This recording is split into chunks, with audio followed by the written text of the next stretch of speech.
లూకా సువార్త 18వ అధ్యాయం. లూకా సువార్త 18వ అధ్యాయము 16, 17 వచనాలను మనం చదువుకుందాం. 16, 17 వచనాలు. అయితే యేసు వారిని తన యొద్దకు పిలిచి, చిన్న బిడ్డలను నా యొద్దకు ఆటంకపరచక వారిని నా యొద్దకు రానీయుడి. దేవుని రాజ్యం ఇలాంటి వారిది. చిన్న బిడ్డ వలె దేవుని రాజ్యము అంగీకరింపని వాడు దానిలో ఎంత మాత్రమును ప్రవేశింపడని మీతో నిశ్చయముగా చెప్పుచున్నాను అనెను. హల్లెలూయా. దేవుని నామానికి మహిమ కలుగునుగా. కాబట్టి దేవుడు పరలోక రాజ్యంలోనికి చేరడానికి ఎవరికి అవకాశం ఉంటుంది, ఎవరు నా రాజ్యంలో చేరగలరు అని ప్రభు ఇక్కడ ఏం చెప్తున్నాడంటే, చిన్న బిడ్డ వలె దేవుని రాజ్యాన్ని ఎవరైతే అంగీకరిస్తారో అటువంటి వారు మట్టుకే పరలోక రాజ్యాన్ని చేరుకోగలరు.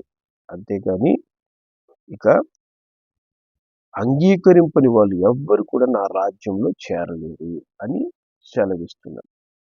అప్పుడు చిన్న బిడ్డలు లాంటి వారు మట్టుకే పరలోక రాజ్యం చేరతారంటే దాని అర్థం ఏంటి? చిన్నపిల్లలు మట్టుకే పరలోకానికి వెళ్తారా? పెద్దవాళ్ళు పరలోకానికి పోరా? మరి చిన్న బిడ్డలు అని దేవుడు ఎందుకు వాడుతున్నాడు ఆ పదాన్ని అంటే, చిన్న బిడ్డ వంటి స్వచ్ఛమైన స్వభావం కలిగిన వాళ్ళు, చిన్న బిడ్డల వలె వాళ్ళ మనస్సు మార్చుకున్నవారు, చిన్న బిడ్డల్లో ఉన్నటువంటి స్వభావము పెద్దవాళ్ళు అయ్యే కొద్దీ మారిపోతుంది. మనిషి ఎదిగే కొద్దీ మనిషిలో లోకానుసారమైనటువంటి శరీరానుసారమైనటువంటి స్వభావాలు వస్తుంటాయి. కాబట్టి చిన్న బిడ్డల యొక్క స్వభావం, చిన్న బిడ్డల లాంటి మనస్సు మనము కలిగి దేవుని రాజ్యాన్ని అంగీకరించాలంట. హల్లెలూయా. దేవుని నామానికి మహిమ కలుగును గాక. మరి ఈ దినాల్లో మనం గమనిస్తే చూడండి, క్రైస్తవులు లేదా దేవుని బిడ్డలు అనేవాళ్ళు, దైవ సేవకులు కూడా మనం గమనిస్తే వాళ్ళు ప్రతి దాంట్లో ఏమి తప్పు ఉందని వెతుకుతుంటారు, ఏ లోపం ఉందని వెతుకుతారు. దేవుని వాక్యాన్ని హృదయపూర్వకంగా నమ్మరు, అనుసరించరు, ఉన్నట్టు బోధించరు చాలా మంది. మరి దేవుడు అంటున్నాడు, చిన్న బిడ్డల్లాగా నన్ను అంగీకరించే మనస్సు మనకు ఉండాలి అని దేవుడు చెప్తున్నాడు. చిన్న బిడ్డల యొక్క స్వభావం ఎలా ఉంటుంది మనం గమనిస్తే, వాళ్ళు చెప్పింది వెంటనే నమ్ముతారు. నేను చెప్పేది ఒక 3 సంవత్సరాల్లో 4 సంవత్సరాల లోపల ఉండే పిల్లల గురించి. దాన్ని దాటిన పిల్లలు ఇప్పుడు స్వభావాలు విపరీతంగా మారిపోయినాయి.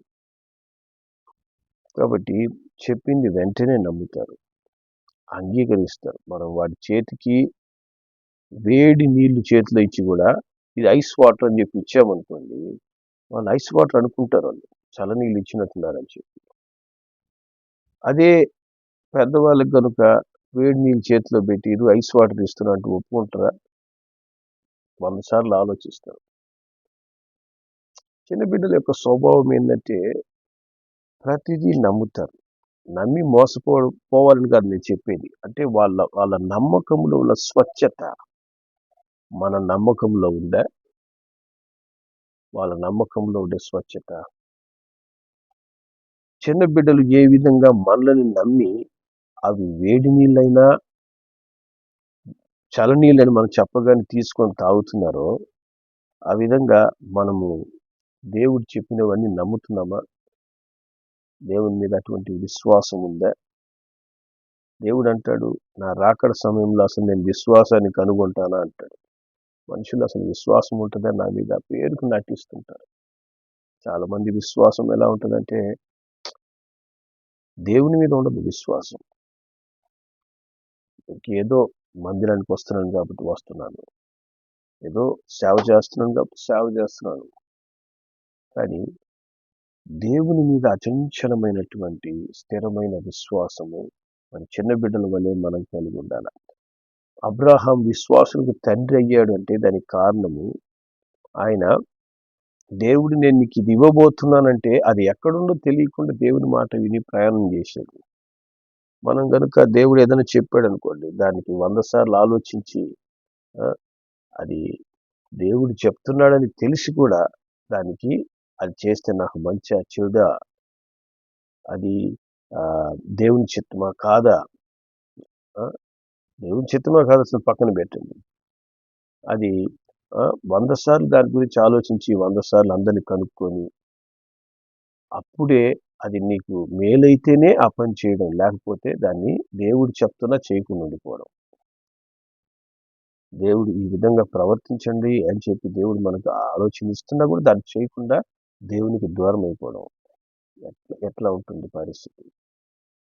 అది మనం విశ్వాసం కలిగి ఉన్నట్ల, నిరీక్షణ ఉంచినట్ల, దేవుని యందు విశ్వాసం ఉంచడం అంటే సంపూర్ణంగా దేవుని నమ్మడం.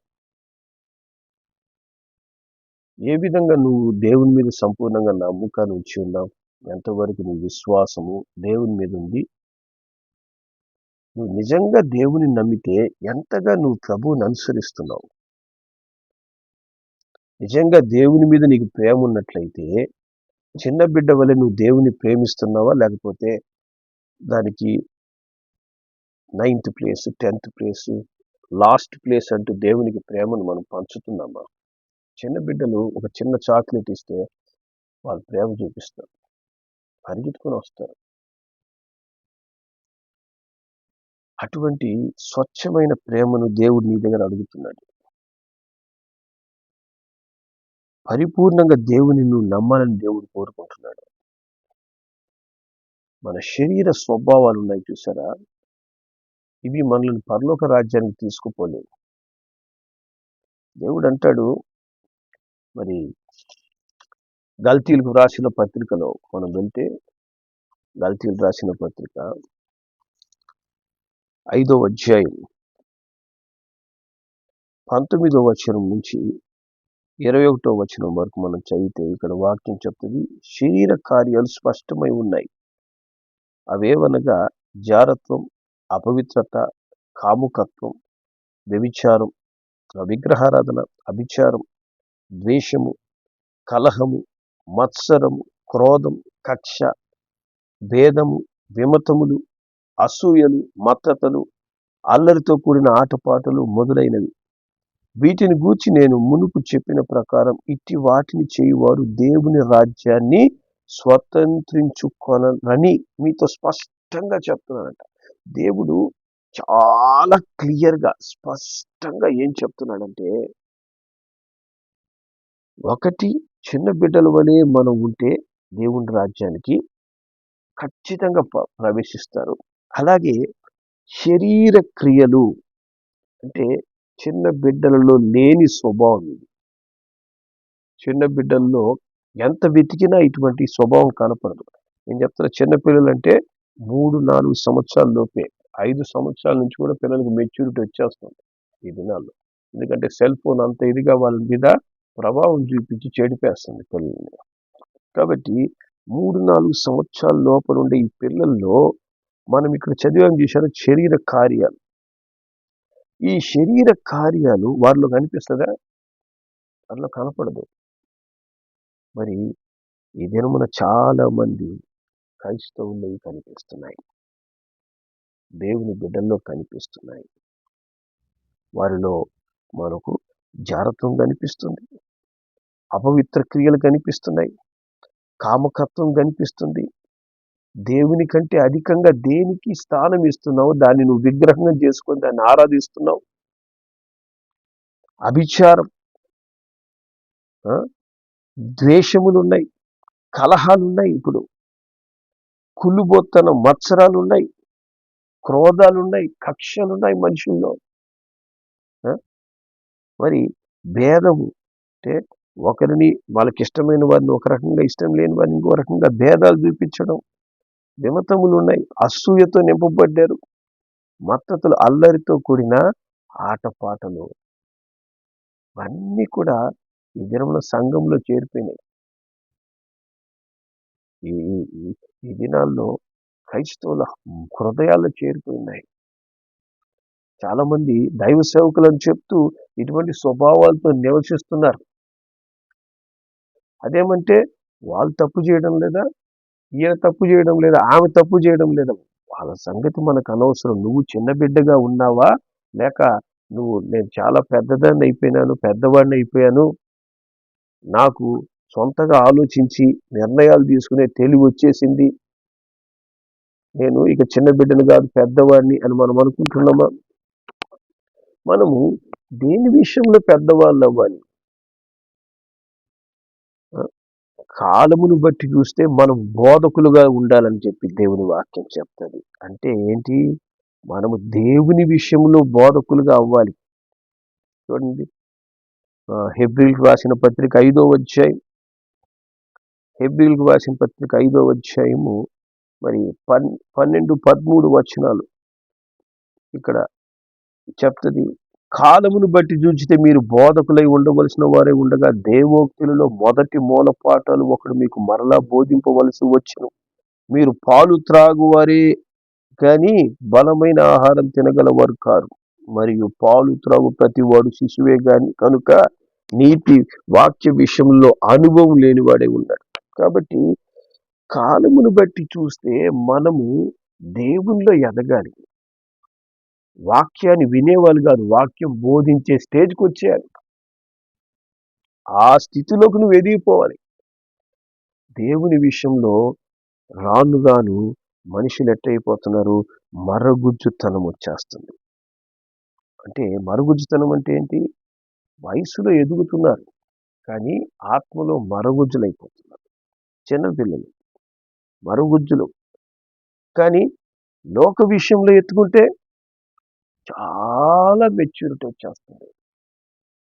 దేవుని రాజ్యంలోనికి ప్రవేశించలేనంత మెచ్యూరిటీ, దేవునినే మోసం చేయగలిగేంత మెచ్యూరిటీ. దేవుని మనం ఎప్పుడూ మోసం చేయలేము. అట్లా మనము లోకపరంగా ఎదిగే కొద్దీ మనల్ని మనం మోసం చేసుకొని ఆఖరికి దేవుని రాజ్యానికి ప్రవేశించలేము. అదే జరుగుతుంది.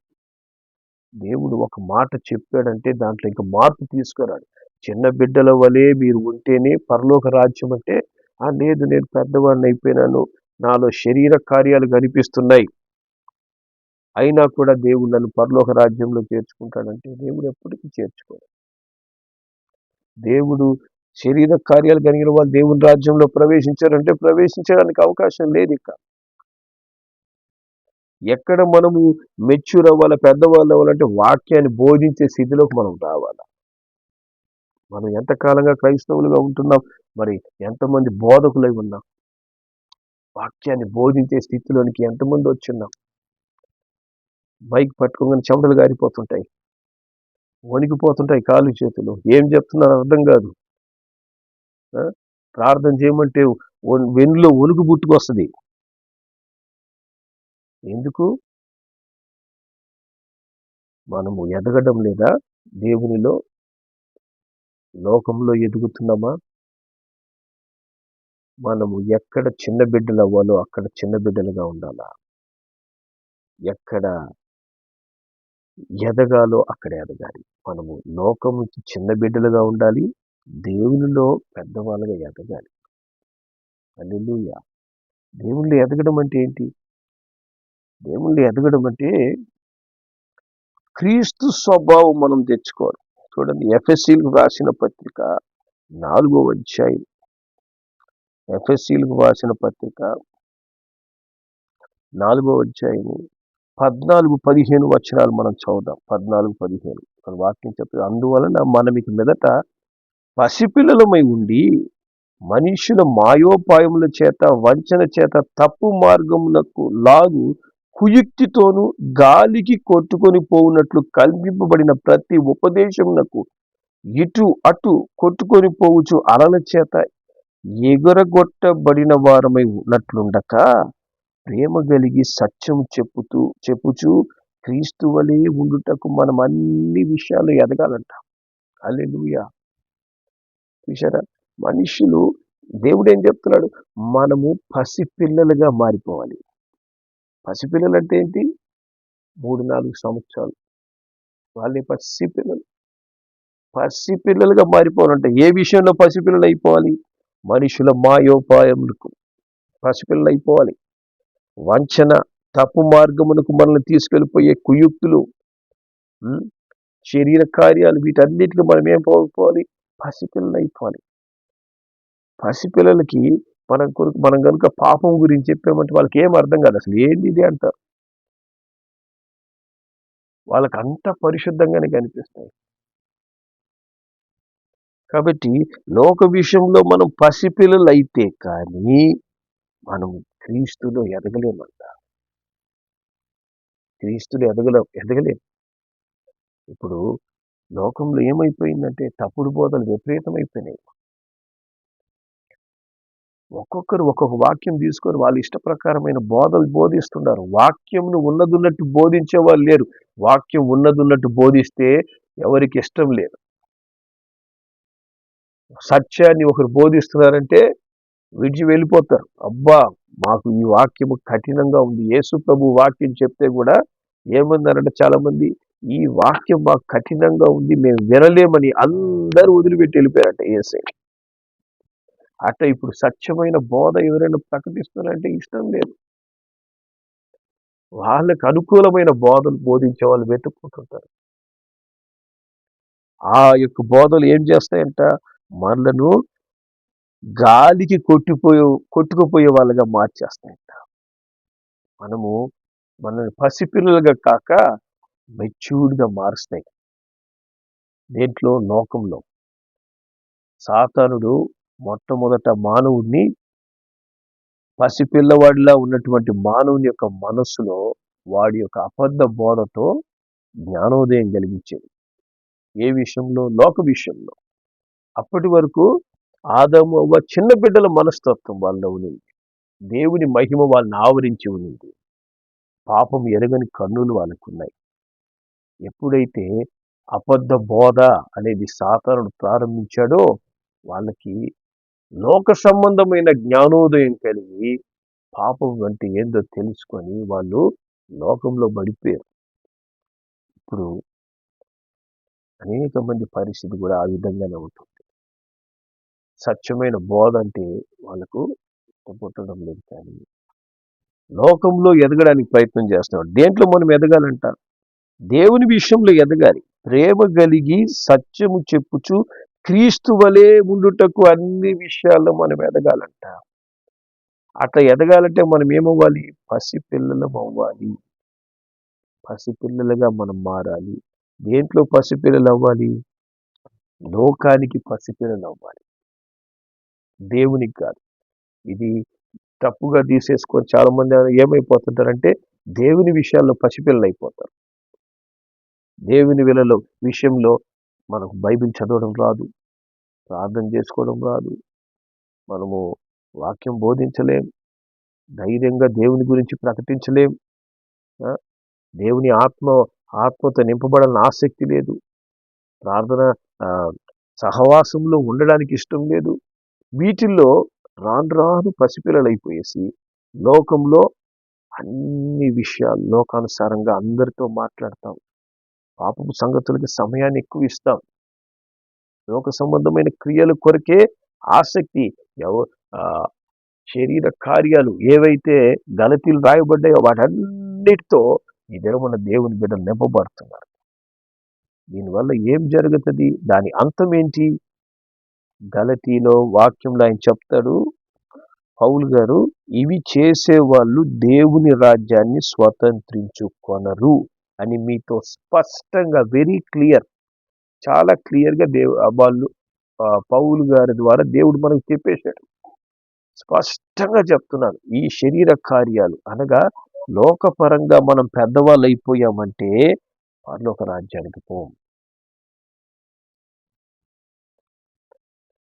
దేవుని విషయంలో మనం పెద్దవాళ్ళైతే మనము ఈ లోకంలో దేవుని రాజ్య నివాసులుగా జీవిస్తాం.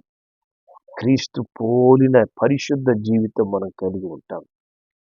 క్రీస్తు వలె ప్రేమ కలిగి ఉంటాం. దేవుని ప్రేమ, పరిశుద్ధత. హల్లెలూయా.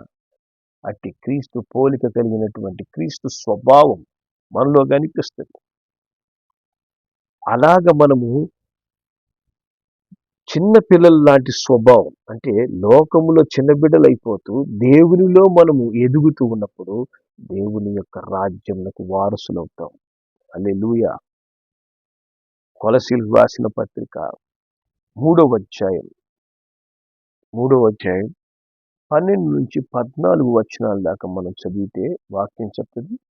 కాగా దేవుని చేత ఏర్పరచబడిన వారును పరిశుద్ధులను ప్రియులైన వారికి తగినట్లు మీరు జాలిగల మనస్సు, దయాళుత్వం, వినయం, సాత్వికం, దీర్ఘశాంతం ధరించుకొనుడి. ఎవడైనా తనకు హాని చేసినని ఒకడు అనుకుని ఒకరినొకరు సహించుచు ఒకరినొకరు క్షమించుడి. ప్రభువు మిమ్మల్ని క్షమించులాగా మీరు క్షమించుడి. వీటన్నిటికి పైన పరిపూర్ణతకు అనుబంధమైన ప్రేమను ధరించుకొనుడి. హల్లెలూయా.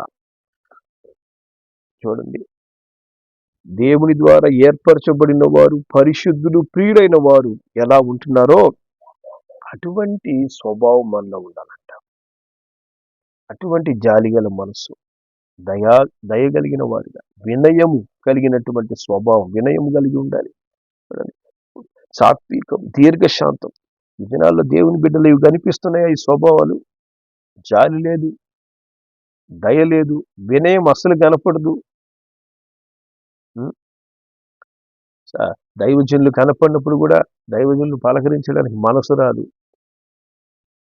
అలా తప్పించుకొని వెళ్ళిపోతుంటారు. సాటి విశ్వాసాలని పలకరించడానికి మనసు రాదు. ఎందుకు? ఆమెంటే నాకు ఇష్టం, ఈయనంటే నాకు ఇష్టం లేదు. ఎక్కడొస్తుంది వినయము, సాత్వికం, దీర్ఘశాంతం? ఎక్కడ కనిపిస్తాయి? ఇవన్నీ ఎవరి స్వభావాలు? క్రీస్తు స్వభావం. ఇది మనలో ఏ స్వభావాలు కనిపిస్తాయి? క్రీస్తు స్వభావం కనపడకపోతే సాతాను స్వభావాలే కనిపిస్తాయి. జాగ్రత్త. మనము దేవునిలో ఎదిగే కొలది మనము లోకానికి చిన్న బిడ్డలు అవ్వాలి. దేవుని రాజ్యములో మనం ఎదగాలి. ఏ విషయంలో ఎదగాలి? క్రీస్తు స్వభావంలో మనం ఎదగాలి. క్రీస్తు యొక్క క్రియలు నీలో కనపడాలి. పరిపూర్ణత అనేది ఎప్పుడు వస్తుందంట? ప్రేమను ధరించుకోవడం ద్వారా. మనకుందే అవి. అలాంటి స్వభావాలు మనలో కనిపిస్తున్నాయా? ఏ స్వభావాలు మనకు కనిపిస్తున్నాయి? ఎందుకు అటువంటి స్వభావాలు ఈ దినమున మనిషిలోకి వస్తున్నాయి అంటే, మనము ఎవరితో ఎక్కువ సహవాసం కలిగి ఉంటామో ఆ స్వభావాలే మనిషిలో కనిపిస్తాయి. దేవునితో మన సహవాసం అధికంగా ఉంటే దేవుని స్వభావం, లోకంతో అధికంగా సహవాసం కలిగితే లోక స్వభావం వస్తుంది. కాబట్టి ఏదైనా మనల్ని పరీక్షించుకుందాం. మనం ఎలా ఉంటున్నాం? లోకానికి మనం పెద్దవారిగా కనిపిస్తున్నామా? అబ్బాయి ఇతనికి అన్నీ తెలుసయ్యా, లోకపరంగా అన్ని అలవాట్లు ఉన్నాయి, ఈమెనా అబ్బా వదిలిపెట్టామంటే ఈమె నోరు ఎట్లాంటిది తెలిసినా, ఈమె ఎలాంటి కులుబోతు స్వభావం ఉంటుంది తెలిసినా అని మన గురించి చెప్తున్నారా? లోకం పైకి చర్చికి పోయేటప్పుడు నటిన ఒక రకంగా ఉంటారు, ఇళ్ళ కాడ చూస్తే అసలు స్వభావాలు ఈ విధంగా ఉంటాయి అని చెప్పి మన గురించి బోధిస్తున్నారా? బయట వాళ్ళు మనల్ని గమనిస్తూనే ఉంటారు. మన స్వభావాలు వాళ్ళకి బాగా తెలుసు. ఎందుకంటే లోకంలో ఉన్న ప్రతి ఒక్కరికి దేవుని స్వభావం ఎటువంటిదో తెలుసు, సాతాను స్వభావం ఎలా ఉంటుందో కూడా తెలుసు. కాబట్టి మనము చిన్న బిడ్డల వలె మన స్వభావాలు మార్చుకోవాలంటే ఒకటే మార్గము, మారు మనస్సు పొందడం. మారు మనస్సు రక్షణ అనుభవాన్ని మనం కలిగి ఉండాలి. మన మనస్సు మారినప్పుడే మనము నూతనం అవుతామంట. హల్లెలూయా. మరి రోమీయులకు రాసిన పత్రిక 12వ అధ్యాయం మొదటి 2 వచనాలు చదివితే ఇక్కడ వాక్యం చెప్తుంది. కాబట్టి సహోదరులారా, పరిశుద్ధము దేవునికి అనుకూలమైన సజీవ యాగముగా మీ శరీరమును ఆయనకు సమర్పించుడని దేవుని వాత్సల్యతను బట్టి మిమ్మల్ని బతిమాలుకొనుచున్నాను. ఇట్టి సేవ మీకు యుక్తమైనది. మీరు ఈ లోక మర్యాదను అనుసరింపక ఉత్తమము, అనుకూలము, సంపూర్ణమై ఉన్న దేవుని చిత్తమేదో పరీక్షించి తెలుసుకున్నట్లు మీ మనస్సు మారి నూతన మొగుట వల్ల రూపాంతరం పొందండి. మన మనస్సు మారాలి. మన మనస్సు మారలేదంటే మనకు చిన్న బిడ్డల మనసు రాదు, ఎప్పటికి రాదు. అంతే.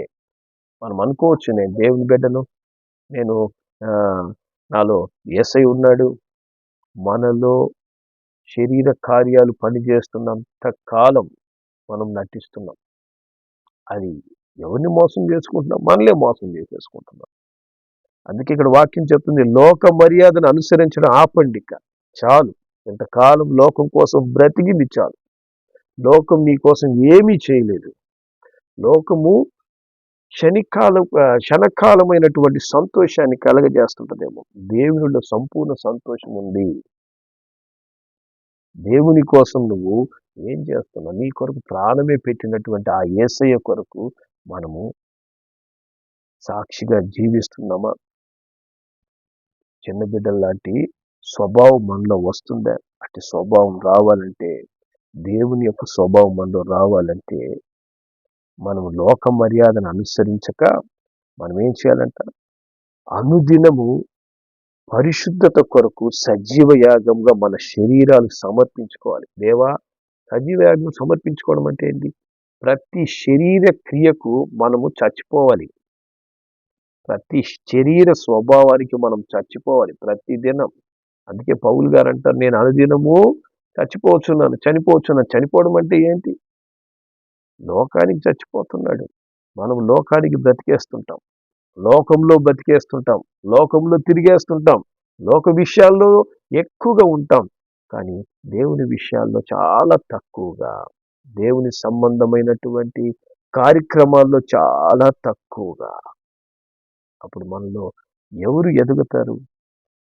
చిన్న బిడ్డల స్వభావం కాదు, పెద్దల స్వభావం, లోకానుసారమైనటువంటి స్వభావం పెరిగిపోతుంది మనలో.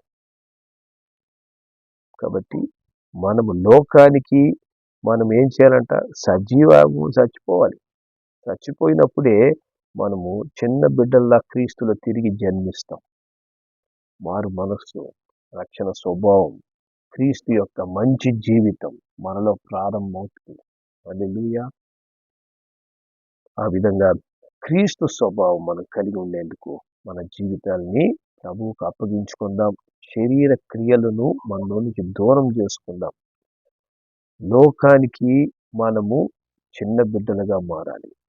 దేవునిలో మనము పెద్దవారిగా తయారవ్వాలి. నేను దేవునిలో ఏ స్థితిలో వస్తున్నాను ఈరోజు అని మనం ఆలోచించాలి. చిన్న బిడ్డలని చెప్పని దేవుని పనిలో దేంట్లో నేను ఉండను అనే విధంగా ఉండకూడదు. మనం క్రీస్తు వలె ఎదుగుతుండాలి. మనం లోకానికి పసిపిల్లలుగా దేవునిలో ఎదిగిన వారిగా, ఆ విధంగా మనం ఎదిగేందుకు దేవుడు సహాయం చేయను గాక. ప్రార్థన చేద్దాం. ప్రేమగల మా తండ్రి పరిశుద్ధుడానికి వందనాలు. ఆయన అపవాది తంత్రములను మేము ఎరిగిన వారముగా, లోకములో మేము శరీర సంబంధమైన క్రియలకు మేము చిన్న బిడ్డలుగా మారిపోవాలయ్యా. శరీర క్రియలకు మేము చచ్చిపోవాలి తండ్రి. అప్పుడే మేము క్రీస్తులో తిరిగి జన్మించి ఆయన చిన్న బిడ్డల స్వభావం కలిగి క్రీస్తు వలె దినదినం ఎదుగుతాం. క్రీస్తు పోలినటువంటి స్వభావం కలిగి అయినా దేవుని కార్యక్రమాల్లో మేము ఆసక్తి పరులుగా ఉంటాం. కాలమును బట్టి చూస్తే బోధకులుగా ఉండాలని సెలవిచ్చినట్లు అయ్యా, మేము ఇతరులకి క్రీస్తు ప్రేమను ప్రకటించేవారిగా, దేవుని కార్యంలో ముందుండేవారిగా మమ్మల్ని మారు మనసు అనుగ్రహించి మా జీవితాలను మార్చి రూపాంతరం చెందించమని యేసు నామములో ప్రార్థిస్తున్నాం తండ్రి. ఆమేన్.